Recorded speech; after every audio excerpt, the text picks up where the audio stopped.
little bit of setup and configuration that's definitely needed before you're doing fiscal year end close.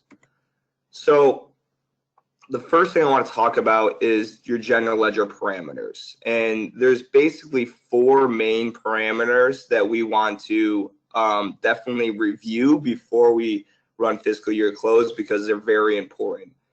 The first 2 are related to if you may have already ran fiscal year close. So the first configuration is called delete close of year transactions. Now this is used to specify whether the system generated opening transactions from a previous year-end close should be deleted when the year-end close is run again. So this again is only really needed or should be concerned about if you have already ran the year-end close process and you want to run it again. So if this is set to yes, the voucher for the previous year-end close will be deleted, and a new voucher will be created for all accounts for the beginning balances. If it's set to no, then the previous voucher will remain, and a new voucher will only be created for the adjusting entries at year-end close. So it kind of depends on, maybe you've already ran year-end close and you want to just get your opening transactions for 2018, and you want to have maybe a different voucher if you had some adjusting entries. If you reopened, maybe the December period, then you could run this again, and if it was set to no, then the adjusting entries would have a different voucher. The next is create closing transactions during transfer. So this parameter is used in order to bring the balances of the profit and loss accounts to 0. So if it's set to yes, 2 transactions are created. 1 voucher is created in the fiscal year being closed to bring the balances of the P&L accounts back to 0, and a second voucher is created in the next fiscal year for the beginning balances. If it's set to no, then only a single voucher is used for the next year beginning balances. And the third one, which is maybe the most important and should definitely at least be looked at prior to running fiscal year close, is the setting fiscal year status to permanently close. If this is set to yes, then your prior periods in your fiscal year of, let's say, 2017 will be set to permanently close, which is as serious as it sounds. As many of you may know, you should always be putting your periods on hold so you can then go and open them back up. If you change it to permanently close, then you cannot open it up. So this should always probably be set to no. I am not familiar with anyone that really wants any periods set to permanently close. The last one that I want to discuss is the voucher number must be filled in. So you can either set this yes to no. We suggest best practice that it should be set to yes, because then your opening transactions will have a voucher associated with them. So when you're going through your trial balance, you can see that the voucher for an opening transaction will be different than a voucher for your regular transactions that will be occurring in 2018. A couple things when you're about to run setup is that you must be aware that you have actually a 2018 fiscal calendar created. You can create that in general ledger calendars, fiscal calendars. So if you don't have your 2018 year created, then you must create it, obviously, to bring those opening transactions for the next fiscal year. Also, you should put all your prior periods on hold. That means that you won't be able to post any transactions to those prior periods. You can go do that in the general ledger calendars and ledger calendars area, and I'll show that in the demo. So now we're going to get into the demo, and we will be running the year-end close process in D365 for finance and operations. So here I am in my demo environment. Let me try to just maximize this. And I want to go into the general ledger. And I'm just going to show really quickly here the general ledger parameters.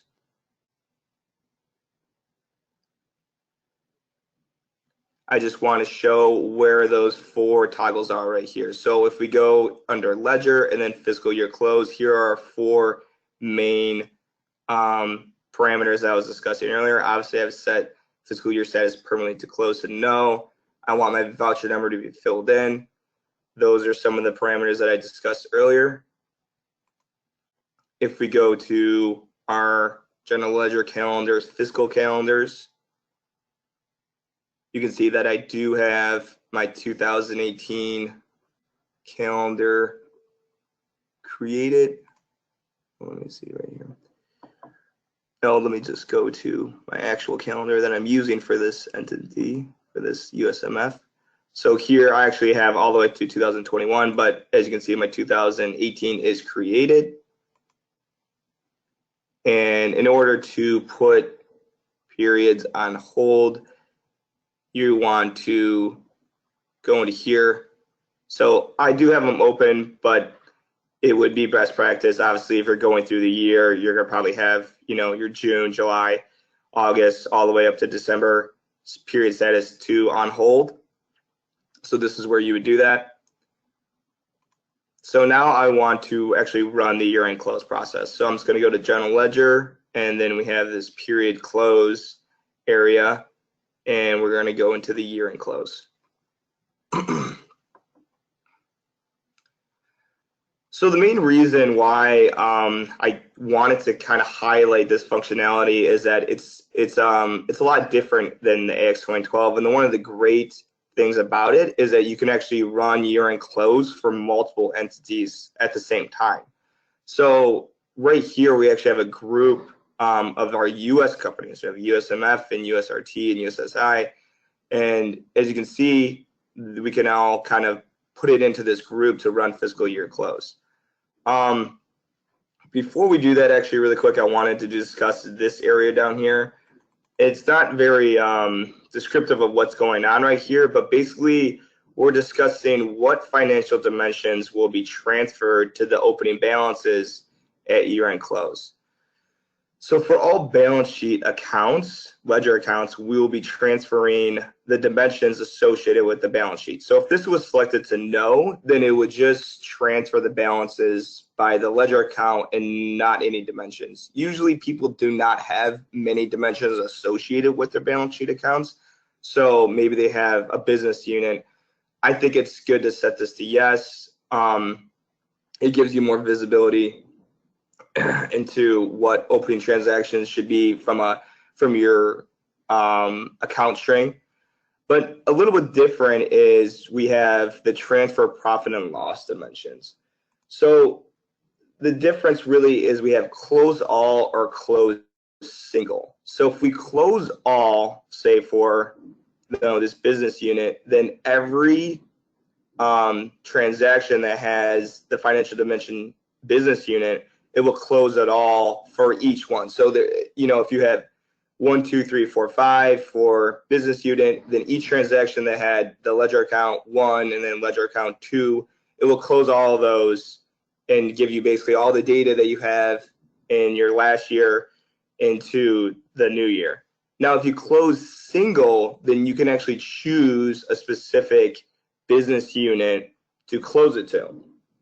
So all transactions posted with that financial dimension, say home, will be summarized into the retained earnings beginning balance for the dimension entered. So if we have all the, whatever profit and loss account, and then we choose it for this business unit 1, then all the retained earnings, all the dimensions, all the ledger accounts for this business unit will all be closed into this dimension.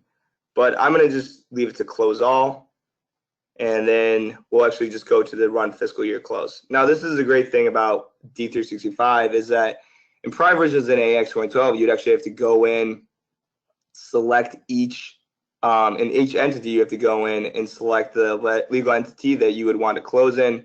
It would kind of take a lot of time. Now in this, you can kind of just click this check mark and it will just close all of them at the same time. So we're going to go okay. And then we're closing the 2017 year. Right here, I'm actually going to put in my voucher. So I'm going to say, okay, this is the year-end 2017 demo. So that's my voucher that it's required. And also we're going to have, it's also running on a batch. So you can go close this and then continue doing any kind of other tasks that you may need to continue doing. If you have this selected for yes, undo previous close, then this will basically run a batch job to just undo a close that you've already done. But obviously I haven't closed it yet, so I'm just gonna leave it to no. And I'm gonna say okay now. So now this has been added to the batch queue. So we can just check on the status of that in a second here.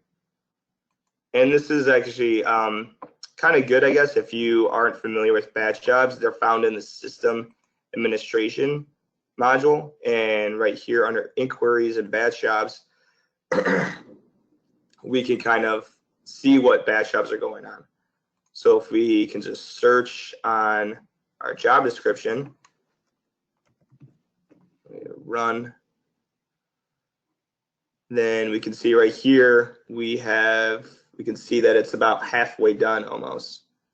So if you're not familiar with batch jobs, you can kind of tell, these are the different batch jobs that are running at a time. And if we click refresh, then it should give us an update. So we're almost complete there. Let me just give it one. We'll have to wait a couple more minutes. In the batch job, it may not be, it depends on how quickly it runs, with how many companies you're running and how many transactions you have in your system. It could take a couple minutes, maybe 10 minutes. This one really shouldn't take too long because it's just demo data. So maybe a couple more seconds to finally finish up, and we'll be able to see what that looks like.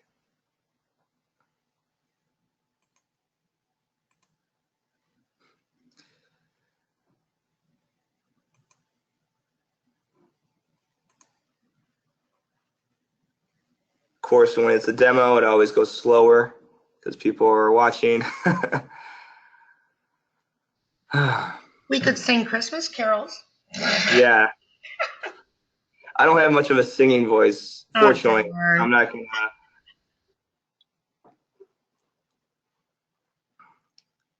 But once it does run, and it'll probably be finishing up in a few seconds here, we'll want to go to our trial balance, and we'll want to calculate our balances for the 2018 year.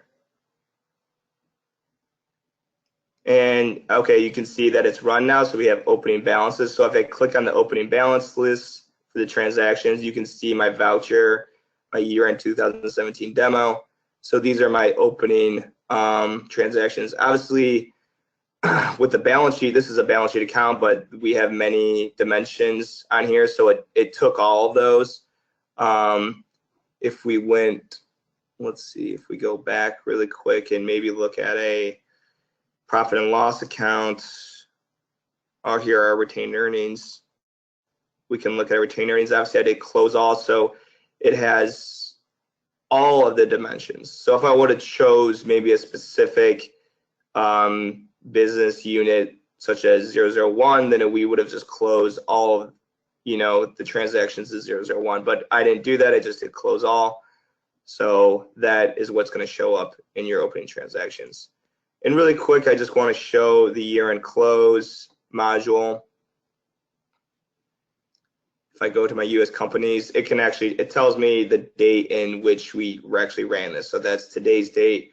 So it's closed for all these entities. So if I went to, let's see, USRT,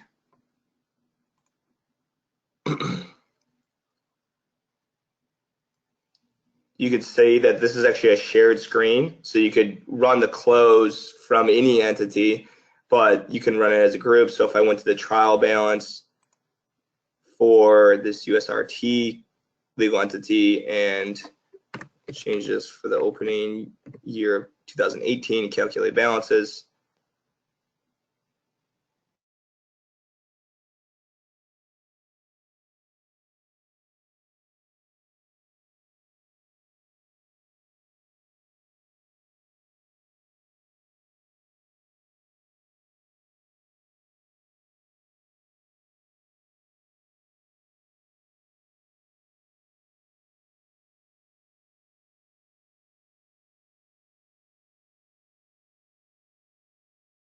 network connection has been lost and now it's been reestablished.